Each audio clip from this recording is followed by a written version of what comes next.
Hello, everyone, and welcome to a Remembrance Day special edition of Speaking Moistly. With me today is Marc Emery, former PPC candidate, active. Well, I mean, there are so many things that I could attribute to you, sir. So thank you for taking the time out of your day to come and chat politics with me. How are you? Oh, I'm great. I'm in Seashell, British Columbia, almost the bush. On the other side of this, I could flip my camera around, and you would see out back there where. In fact, I'll show it to you. Nice. Where bears come periodically. They're going to start to hibernate nowadays. Yeah. So I'll just go back here. So bears come, deer come every day. It's a beautiful place in the world. We don't have a car, so we're kind of isolated out here. And but I'm here until ideally I'm supposed to be in London, Ontario, where I ran in the federal election because my brother has for over a year now had an application to open a legal cannabis shop, of which I'm supposed to work with him. It's going to be called Emery Brothers Cannabis on Hamilton Road. And but they're jerking us around because it's me and I'm notorious and, a scofflaw lawbreaker and all this sort of stuff from the past. So they're giving us a hard time. But once that's authorized, hopefully it will be authorized, and I expect in the next week or two, I return to London and start working full time in my brother's legal cannabis shop. Nice. Well, that'll be nice to have you back in the province. I've seen you on Twitter. You've been paying attention to our premier problems, our difficulties with having anybody to vote for, and Randy Hillier stepping up to the plate. Previously, New Blue had been kind of in the game, but not making a lot of headway. Randy Hillier made an announcement last week. You were really enthusiastic for it. Well, Randy's proven himself. That's why Jim Carahalios, I guess is how you pronounce it. I don't, he even gets very petty in his tweets. So anybody who's going to get petty on Twitter probably isn't going to manifest themselves as great leaders in a larger public forum. And so I'm not impressed with him. Belinda Carahalios is doing a good job in the parliament, but Roman Baber is doing the best job, leading the charge against tyranny and dictatorship, certainly a dictatorship of the Ford government. But you know what? The NDP and Liberals would actually be worse. This is the problem, is that the NDP particularly has advocated for more vigorous vaccine mandates, more vigorous lockdowns, and probably more welfare to subsidize all those things. So as terrible as the Ford government has been, and I could never endorse or support them, the Liberal and NDP alternatives in Ontario amazingly are worse. Yes. So we're really stuck because none of these renegades, Randy, Roman and Belinda, are going to get reelected next election, whether it's New Blue, the PPC party, or Ontario First, as Randy is proposing. They're not going to get reelected. So we're going to have a Queen's Park that's just full of people who endorse and support dictatorship. Yeah, I think that I don't think you're far off. We were talking about, I had a friend who was telling me that Maxime Bernier wouldn't win his seat after 2018 when he was in the legislature and switched to PPC. He said he's not going to win a seat because he's not a conservative anymore. And I said, well, he's got, he's long in the tooth and he's got lots of history in that riding. I was naive. And of course, Maxime Bernier. Well, he didn't actually do too bad. No, he didn't do badly. I think he got 31,000 to the other guy, the Conservatives, 38,000. Well, they played games. They played games as well. They ran another candidate with the same name. And let's face it, basically, the majority of voters are very stupid and ignorant and ill-informed. For example, what's the value of voting for a Conservative MP anyway when they just have to obey the leader? You may as well elect 118 robots who do whatever Aaron O'Toole says. Yeah. And I'm not sure he has any independence. He's a robot too. Yeah. Like he goes with whatever the Liberal government says and modifies it or tweaks it ever so slightly as if that's some significant change in policy. Marilyn Gladu showed yesterday, or the most recent couple of days, that if you say anything remotely true about the current situation, you're going to get sacked and or reprimanded. Yeah. And of course, she's groveling, eating shit all over the media, saying, "Oh, I was terrible to question the official man." And of course, she was correct, right? The vaccine is bullshit. It doesn't work. It's terrible. People are being lied and deceived too. Well, there's another example. Sorry. I was going to say, I don't have my vaccine, and in a few weeks, I won't even be able to travel home to London on an airplane. I'll have to find someone who can drive me back. Yeah, and that's scary. In Well, it Hamilton, is in winter, that's for sure. in Hamilton, there was a counselor, and I was talking about it today, but I didn't have the link, but I saw it this morning. There was a counselor who had questioned somebody and questioned them fairly vigorously, I guess, in council chamber, and council has sanctioned him. Like the rest of the counselors got together and they sanctioned him. They docked his pay, and they said you can't be a chair or a co-chair of any committees because of your harassment of this person. You called them a liar, and you can't do that. And so the guy, there's more to this, but you're right. Like even if you elect somebody, so say let's look at Trump, for example. They elected Trump, they got Trump in there, and the United States literally burned down around him. Right? Like they went riots. They did everything they could to unseat him, to make him illegitimate, to make his term a living hell for absolutely everybody. Yeah, and I think that's correct. And I think that's if by some miracle we found somebody who was not Doug Ford and more like Randy Hillier, let's say, and we got a great slate of candidates and elected them, I think that we'd see the same style of temper tantrum from the universities, from these institutions that still hold a lot of sway. And it would be a nightmare. It would be an absolute nightmare. In truth, the country is already lost, actually. The Marxist takeover is more or less complete. If you look at all areas of institutions, for example, look at the banks, how they have so adopted this trans kind of activism in their promotion, right? Yes. Which is an abomination, that they would erase women. Yes. In favor of a men's rights movement of mentally ill men Yep. who want to claim the privileges and security and spaces of women and invade them. Yep. And we're all expected to go along with this, especially women are expected to go along with this. It's a horrific. It is. And you look at the universities, they're cranking out Marxist robots every day. Public health across Canada, totally taken over by totalitarians and fascists. Marxist. And so well, Marxist, but also a certain degree of fascism. It's a weird combination. Yeah. They want to destroy the free market economy. They want to destroy our democracy, where we tolerate minorities and do not oppress them, while giving the majority the voice in government. They believe that any dissent to the current wokeism ought to be crushed. Mm-hmm. You know, when they start saying that silence is violence or your words are violence, everything's violence, but violence itself. Burn down a city, and that's not violence. That's peaceful protesting. Yeah. So I remember seeing.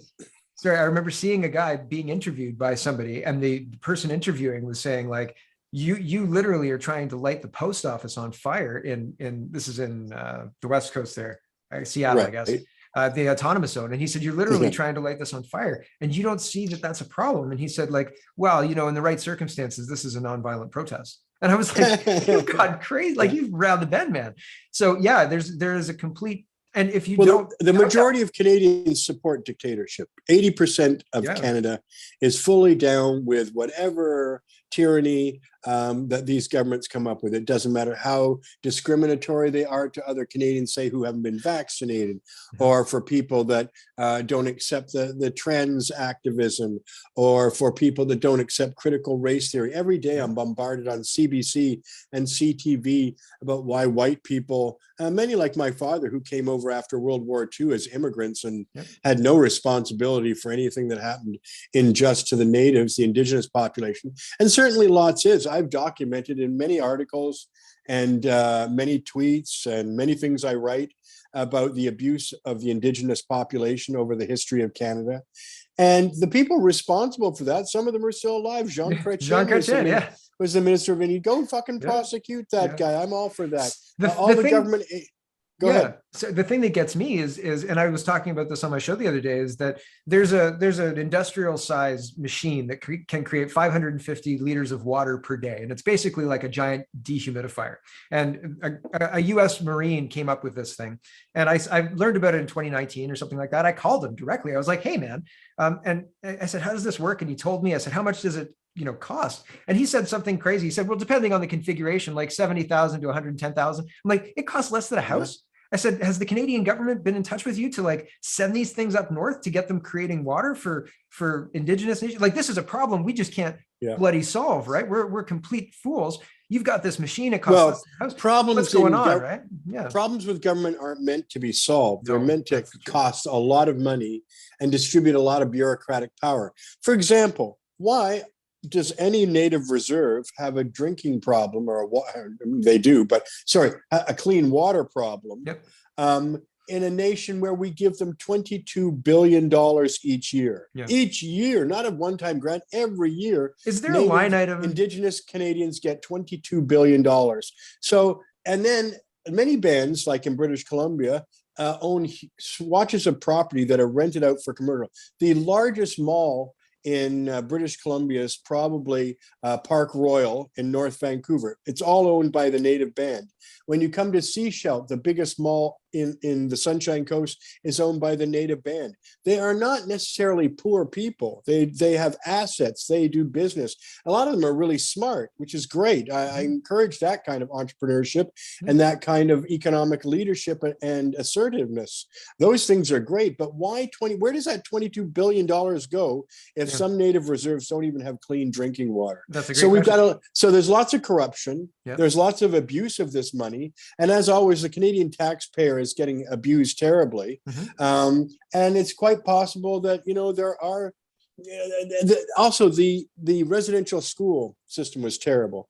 They used to experiment on these kids. They did medical experiments. They did nutrition experiments, and the whole idea of stealing them from their parents and trying to remold them into this kind of modern, Protestant way of life or Catholic way of life, truly abominable. But the graves that we have are not from that abuse. Those kids were probably just incinerated. I hate to tell you, if they abused children, they probably disposed them in more nefarious ways than a simple Christian burial. Those kids are probably died of tuberculosis. We had a lot of tuberculosis in the native reserves, and I'm sure there's some neglect involved in that tuberculosis too. Well, but it was the there's enough guilt to go around to blame people for terrible behavior. Not the degree of sort of genocide that implies that all can. Like, why is the flag still half-mast 4 months later? Every society in the world's had their political boundaries drawn by conquest, and Canada is no different. Every single boundary you know of in the world, except the one between the Czech Republic and Slovakia, which is one of the rare peaceful divisions of a political boundary. You'll see Norway and Sweden in 1905 or another one. But mostly all our political boundaries, from Russia to Germany to France to Europe, Africa, are all a result of war and conquest, right? Well, so I fear we're going through another conquest and having a redrawing right now. I'll put two things. One of the things is, I wonder why, and I wonder if we could ever get a line item accounting of where that 22 billion goes. I'm not holding my breath, but it would be very interesting. I will tell you this: the politics on banned lands is as corrupt or worse than any of the white councils in Canada. It's often based on families. One family gets into power and they hire all their family, and everyone else is excluded and receives no benefit from all this largesse that comes. So there's a lot of corruption. There's a lot of favoritism, and in a lot of ways it probably reflects how councils made up of Caucasians or other Canadians, immigrant Canadians who are now on council. I think people are people. I think people are people. They just, if the opportunity exists, they can exploit it. I mean, look at the NGOs that exploit the money from the government to take the government to court to stop the pipeline built by the government. Like it's this, which most natives want those pipelines too. A lot of that goes across banned lands that they want to enjoy. Like, the most normal situation I ever saw in British Columbia between whites and natives was when I campaigned for the BC Marijuana Party across the province in 2001. Maybe my greatest political effort. We had a complete slate of 79 candidates. We did 3.2% of the vote. Nice. And I financed the whole thing with my seed money, $160,000 to cover that campaign. And I had a meeting in a home one night with a bunch of neighbors in a community from Fort St. John. which is way up north. It's an oil and gas area. And half the room was native or indigenous, and the other half was white. And I had to remark that for me, a person who's grown up in cities where your impression of natives is often a negative one because of the alcohol and drug addiction you might see in the impoverished areas as a high proportion of natives represented. But when I was there, I said, it's really kind of refreshing for me to see that I'm in a living room with an equal number of indigenous and white people, and we're all talking normally like we're neighbors. And they said, well, we are neighbors. We all live around here. And they said, up here, we all work in oil and gas. We all work, we have friends with each other. I've grown up with him over there for my whole life and blah. And I thought, man, this is sweet. This is the role model where indigenous and white people and immigrants and everybody's here just working, living, raising children, trying to have a happy life, trying to get ahead, trying to own a home, trying to get our kids through school successfully. Yeah. And I thought that was the most ideal circumstance I have ever seen in Canada, was that day in Fort St. John, British Columbia. And that's my model, just to see us all working together, happily raising our families. I think that brings me back to the other point that I wanted to make as well. You were talking about the Indigenous, like the schools and how terrible it was, et cetera. And I'm not saying, I worked in group homes when I was a kid. My family's been involved in family and children's services since I was a very young kid. And so there's knowledge that I have that is kind of deeper than maybe the layperson working in group homes, et cetera. But in the 1930s, well, before 1960, there was no pill. You couldn't stop a woman getting pregnant. The only way was abstinence, basically. So children were viewed differently then than they are viewed now. And in the 1930s, 1929 had the stock market collapse and the fur trade collapse. And so when this was all going down in May or June, when somebody read the Truth and Reconciliation report from 2012 to 2015 that all of this information was included in, and got upset about it, I was saying, well, hold on a second, there's way more context to this. There's a whole, and I think that what you're alluding to, the people working together, is what happened, and imperfectly, badly, maybe, but people trying to take care of each other, right? And maybe there were bad people who exploited that situation, but I don't know that that's a national shame, especially because Canada took it over in 1970. It was the Catholic Church. It was the Catholic Church up until that point, right? So it's blaming the nation is such a strange thing to me. No, you can blame the government. You can blame the nation. The problem with all these things about blaming for the past, though, is what they really want is a check. Somebody wants a lot of money. That's it, right? Yeah. And they want it from Canadians who had nothing to do with it. Yeah. Most of us, I'm 63 years old, but in 1970, I was 12, and I have no power over what happens to Native people. Like most white people, I'm just an ordinary middle class, working class, struggling person trying to get through my life, trying to raise children, trying to raise a family, trying to keep my job, trying to, tolerate the high tax burden we all pay. And, I'm constantly used as a piggy bank for everybody that has a grievance or doesn't want to work or doesn't want to participate. So, you know what? We give them $22 billion every year. That's a lot of money. Yeah. And so, we're all being bled dry, paying for the sins of the past. And Trudeau is never short of an apology about the past, but he never apologized for anything he did, right? Well, so it must be a sweet job. You get to apologize for the people that we have nothing to do with today and have no responsibility for. I never voted for John Chrétien, that's for sure. Yeah. And yet, the ordinary person in Canada is suffering egregiously, and it's all part of a plan, I believe, right? It's part of the Marxist takeover that's going on now, and that I believe is too far along to really stop. So we're going to have to really suffer some kind of Soviet-style Marxism in the next 10, 20 years before we come out of it, if we ever come out of it. Yeah. And that brings us to the politics I'm involved in today, the People's Party of Canada, and hopefully Randy Hillier's Ontario First, an iffy name at best, but certainly Randy has paid his dues. He worked on the campaign federally in Ontario with Max Bernier, but Max Bernier, by the way, who I admire immensely, and I'm so grateful that we have him as leader of the People's Party. Love that guy. I've known him for 6 years, and I think we could not do better as far as leaders go. I mean, the guy's stamina was incredible. He went up to 7 places every day during that federal election. And believe me, it was fun. It was enthusiasm. It was great. I'm meeting all the People's Party members and supporters at rallies. It was just a wonderful, refreshing thing. Nice to be amongst like-mindedness. Now, I campaigned in London North Centre, and I was on the street every day for 4 to 8 Yeah, hours. I saw your And boy, tweets. Yeah, oh, God, thousands of people abused me over that time, though. I I mean, bet. on every 100 cars, 4, 5, or 6 cars would honk, wave, do something positive. But it's certainly at least 1, 2, or 3 every 100 cars gave me the finger, told me to fuck off, die, Really? called me a Wow. racist. Yeah, well, that's what happens with social media, The though. tolerance, eh? Social media has allowed people to be extremely rude. And by the way, they're almost all Caucasian. There were very rarely any Muslims, people of color, immigrant class people. They did not abuse me. I rarely ever got a negative remark from them. And about 12% of the positive remarks were from clearly non-white people. So that was all very heartwarming. And in fact, during the campaign, I never discussed racism with anybody. I never discussed race. Race never comes up. It's only our enemies that throw that at us. But in fact, no policy can be identified as racially oriented or racist. And no real voter ever brought that up. We never talked about race. I've never met a People's Party member that talked about race. When I was running in 2019, the Muslim Society of Guelph blocked me on Twitter.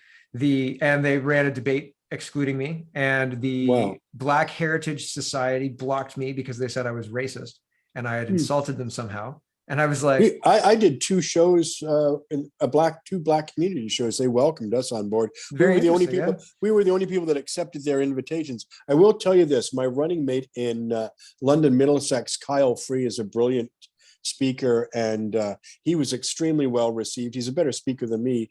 When they asked him about our immigration policy and why we have it, fortunately, the People's Party had some really great candidates, which I really enjoyed. Yeah, Chelsea Hillier was great. Yeah, enjoyed her. As well, yeah. Mike McMullen in London West, Kyle Free in London Fanshawe. I had some great running mates, so to speak, and I really, really missed that campaign. I enjoyed it, even the abuse. That's a technique of mine, though. I like to put myself out as a lone individual, vulnerable, to bring out what people really think. Because that's when you find out what's really going on. If you're in a big group and a cluster of people, you get a false sense of security because people are less likely to be abusive to a group of people, because the whole dynamic says, I'm in my car, you can't touch me, I'm only going to be in front of you for a few seconds, so I'm going to tell you what I really think and give you the finger. I got lots of middle fingers, like at least one an hour. One every minute. I got lots of honks and waves. And that's how you measure, by the way. I knew exactly what I would get. I got 5% of the vote. And I could tell that because when I started campaigning, about 4 cars out of every 100 honked. So I probably started out at 4%. And it peaked about a week before the election. I got 7 cars honking out of every 100. And then it dropped down on the last day of the campaign to 500. And that's exactly what I got, 5%. So any candidate who wants to go to a busy intersection and hold up his sign will find out quite quickly exactly the percentage of votes they're going to get. I'll maybe give that a go next time I'm in a campaign. I campaigned at an intersection for 4 to 8 hours every day for the entire campaign because it doesn't cost you anything. You'll find out exactly what your support is. If people want to talk to you, they park their car, they get out, they come over. If they want a sign, they roll down their windows and give you their address. You can do everything at a busy intersection, including measure your response, but it also gets your name out there. If you're a People's Party candidate, a lot of people don't even know People's Party is on the ballot. It's only our second election. So it's not necessarily something that's in their mind. They're still thinking, I mean, we're up against parties of confederation that have been around over 150 years. You don't dislodge them in 1 or 2 elections. I'm always amazed at the naivete of people who think you can win seats in the first, second, or even third election. The next time People's Party runs, it won't win any seats either. Unless let's hope a little. Let's hope. Well, no, I don't. For Ontario, but I don't believe in spreading false hope. I believe in that it's worthwhile to do simply because it needs to be done, not because you're going to win. For Ontario, I think that we're in the same kind of boat because we don't have any party, like all the parties are legacy, and I don't think 95 I think was the last time that Ontario saw different leadership, and that was Bob Rae. So kind of NDP. What do you mean? We've had liberal governments, conservative governments.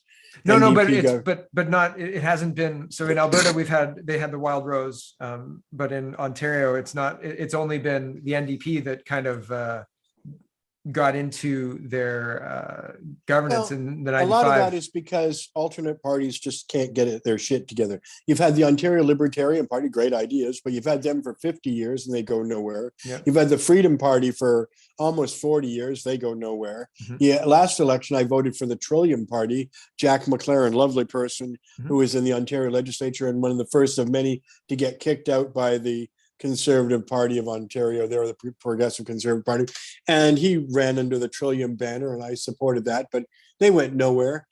People don't easily migrate to a new party. That's Yeah. why Yeah. 1 in 20 Canadians supporting the People's Party is a spectacular achievement. Oh yeah, after no, it's two a great. elections. Yeah, it's a great result, and I'm hopeful that the momentum continues, and I It hope will. that They'll get about 8 to 12% next time. That's an ambitious yeah. goal to seek, but that doesn't mean you're going to get any seats at 8 to 12%. No, that's true. Yeah. Now we had 25 candidates who did over 10%, and they get a 60% subsidy of all their election expenses. So that's a great start.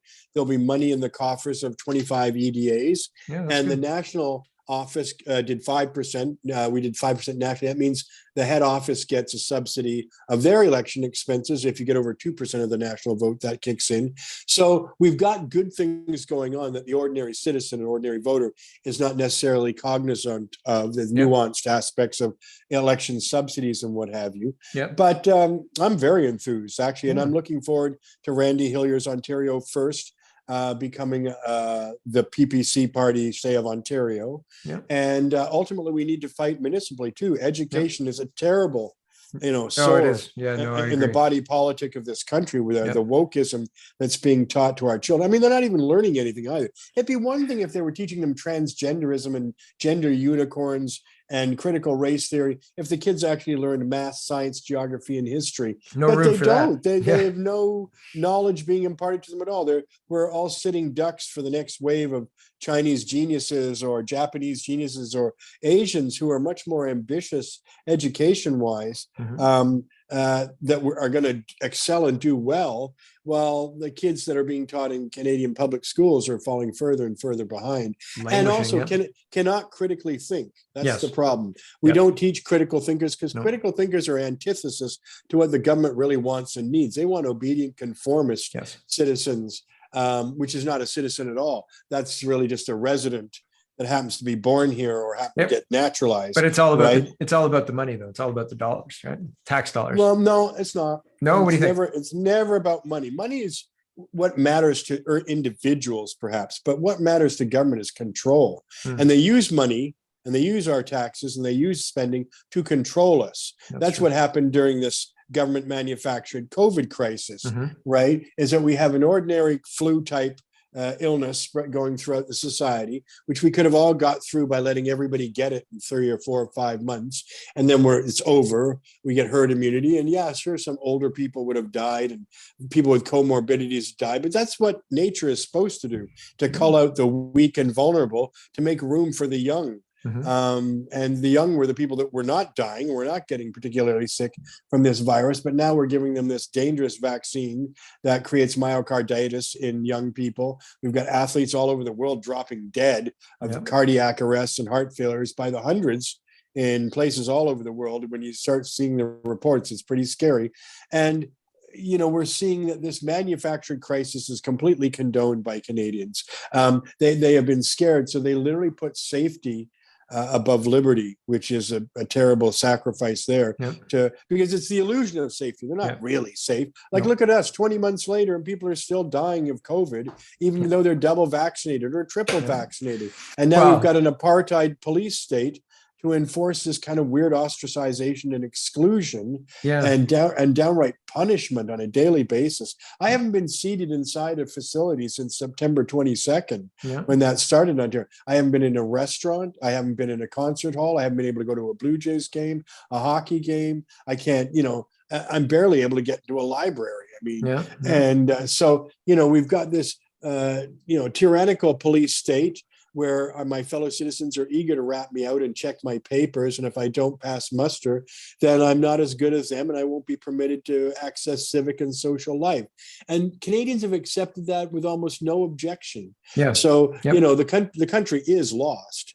How we're going to take it back will require, as it turns out, being a political opportunist like myself, as if the situation continues to deteriorate politically and economically, then this will favor us in the long run. Well, right, because people will have had enough and they'll migrate to a new party because there's nothing on offer. But hopefully, since the situation will only get worse, typically that's when political change of a radical nature happens. And People's Party is considered radical now. I mean, they would have been the status quo 20 years ago, yes, and they would have been considered extremely conservative and cautious 50 years ago. So, you know, the times have changed, and the nature of the voters and citizens have changed. What the values we're advocating for were at one time very typical ordinary values. yes, You know, colorblind leadership, colorblind legislation, basically a democracy where we all had the same individual rights and the same privileges under law. And of course, the wealthy can always buy their way to. The fact that a wealthy person would be fined for an offense the same as a poor person is unjust in itself, right? Is because the wealthy can easily afford fines, so there's no real law for the wealthy. If you can buy yourself out of almost any predicament, then we do have 2, 3, or multiple tiers of Canada. multiple tiers. Yeah. So, you know, the wealthy can buy themselves out of any predicament with good lawyers. They can buy themselves. I saw a video the other day, just funny that you're talking about this, but I saw a video the other day of 3 guys sitting on a private plane. And they said, one of the guys, he pulls out his phone and they're talking about how, in fact, that's what that's what you're referencing. Quoting, actually. Yeah. So they're basically, well, he said the wealthy don't pay fines, and he doesn't even have to show a COVID pass because he's got a private jet. Yeah. He said they didn't check anything when they boarded. They didn't check anything. He said, we're traveling internationally. They're all kind of sitting there chuckling and shrugging. And it's like, but that's the nature of the world that we've allowed to coalesce around us, right? We've just kind of shrugged and said Netflix is good. This gets back to my original premise that we need to have People's Party candidate type people running for school boards, running for city councils, where the wokeism is choking out justice, fairness, and economics sanity. So I had, maybe we'll end on this. We're about at the right time. I used to go, my kids are in school, elementary school, and I would go to the meeting at the board office for French as a second language curriculum. And so it was like 4 times a year, once every quarter, basically. Right. And they were talking about, French curriculum, right? So it really had nothing to do. And then one day they sent out a big email about how racist the board was. And I was like, hold on a second. I worked at the board, and I worked at multiple school boards and all sorts of stuff. And I'm like, I know we're not racist. So I CC'd everybody. I replied all, and I looped everybody who's on my committee into this email, and it turned into a big deal. You can read the whole story if you're interested, but fundamentally they mothballed the committee to get rid of me. They were like, we're going to stop this committee. We don't see any reason. They use COVID as the excuse. They're like, oh, COVID, because, but they got rid of the committee because I was problematic. So I agree with you. People need to be at every level. That's how dissent is dealt with anymore. There is no welcomed official opposition to anything. Yeah. Basically, like in London, Ontario, there's a councillor who doesn't want to get vaccinated, and they've censored him. Yep. Right? In Parliament, they're actually passing, they passed that rule that says you can't even come into Parliament if you're not, double vaccinated. Well, how can they undermine the will of voters? Yeah. Right, who put someone in Parliament and say you can't come in even if the people voted for you unless you get double. And everybody still persists in promoting this myth that you're protecting anybody, including yourself. If you are double vaccinated, you can still spread it in the same way as the unvaccinated. You can still get it. Exactly. The only thing is you might not suffer or die, but it's a very minor bit of protection that will wane after 6 months, right? But the funny part is, to me as well, the funny part is like, let's say like this fictional person is vaccinated. They're protected against COVID. Enter me, who's not vaccinated. I could potentially spread what? COVID, right? So they're protected, right? Right. So it should work, doesn't work. And people they're spreading fear where fear doesn't need to be spread. They're sowing fear and division where it doesn't need to be done, and we're all falling for it. So Well, we're not all falling for it. A lot not of people all, are being enough, intimidated, and a lot of people are being intimidated in Yes. silence too. Yeah. But I'm astonished at how many families won't permit the unvaccinated member to come visit them at Thanksgiving Me or too. Christmas, or they won't let them into their home. Like, Yep. exactly what? Even if they've got COVID, theoretically you shouldn't care. When I got my Right. yellow fever, Yeah. at no point did I care if anyone else had yellow fever vaccination, or for that matter, yellow fever, because I'm good. Yeah. Right. Same with polio. Same with every Well, vaccine I've ever taken. even more kind of every day. Like prior to 2020 or prior to 2019, you've got kids, right? Or your kids are old enough to be Yeah. in school. So did you ever think to yourself, if I send these kids to school with a sniffle, their sniffle could make somebody else have a full-blown flu, and that might really hurt? Like, you'd never consider that, right? Like, or if you Right. heard that another classmate in your kid's class was sick, you would be like, well, you're staying home. You're staying home tomorrow because you might get sick. That would never occur to you. It would never occur to me. I worked in schools. I worked in group homes, right? I worked in group homes where we showed up, Right. and there would be Well, typically too, to some degree, we've always believed that if we get a little bit of any virus, it inoculates us. well, yeah, it makes you Right. stronger. Like right? that's how our immune system, deals with things. Right. Yep. Now, sooner or later, something's going to kill me. I'm 63 years of age.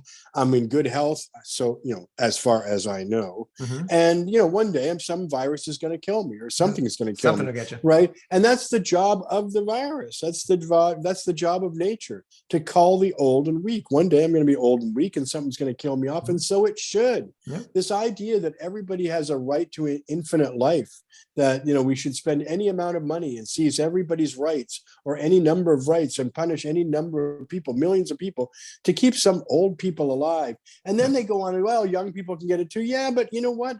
24,000 Canadians die every month from all causes, right? Yep. Death is an inevitable and logical and natural part of living. Yep. And so, I hate to see that so many old people, or people generally, are afraid of death.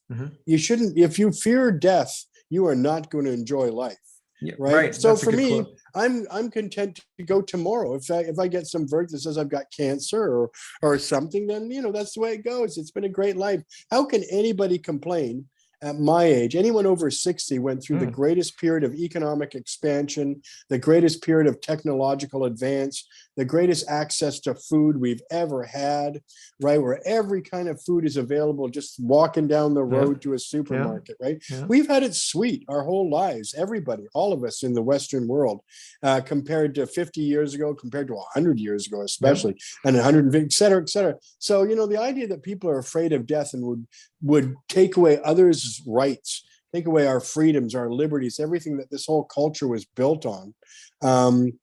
And, we can get rid of some of the bad stuff. Like, I'm glad we don't treat the Indigenous like we once did. But now the pendulum's going the other way. We're guilt tripped on a daily basis. We're taxed terribly, and it doesn't high solve anything to pay for it. Yeah, and it does, like, fundamentally, we don't actually get any closer to being better. Yeah. So, well, that's the divide and conquer politics of our way of life now.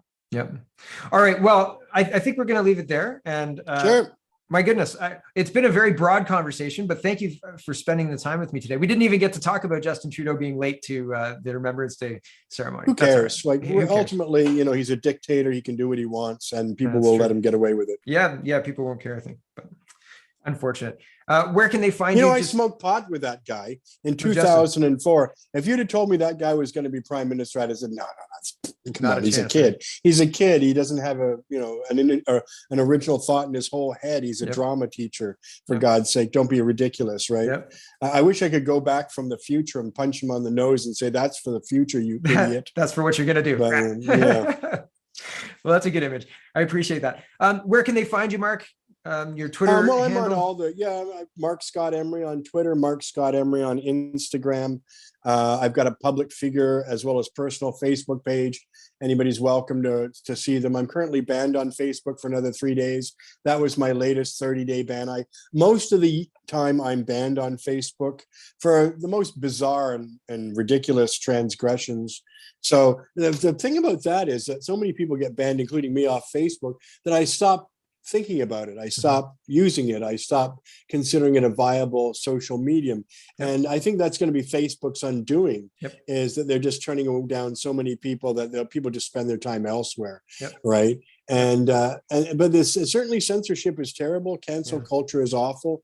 And people try to cancel me all the time, but I'm uncancelable because I embrace that. I embrace my unpopularity, my polarizing points of view and what have you. Anyway, thanks for letting me be with you here on the show. Yeah, no, I appreciate your time, sir. And for the audience out there, hang out for a minute when I say goodbye in the green room. For the audience out there, thanks for joining us. I appreciate Marc's time, and all of the conversations that I'm doing are just trying to get a better understanding of what's happening in Canada. And I think the unique perspective that Marc offers and that the other people that I speak to regularly offer is worth the time. So thank you for spending time with me, and we'll see you next time.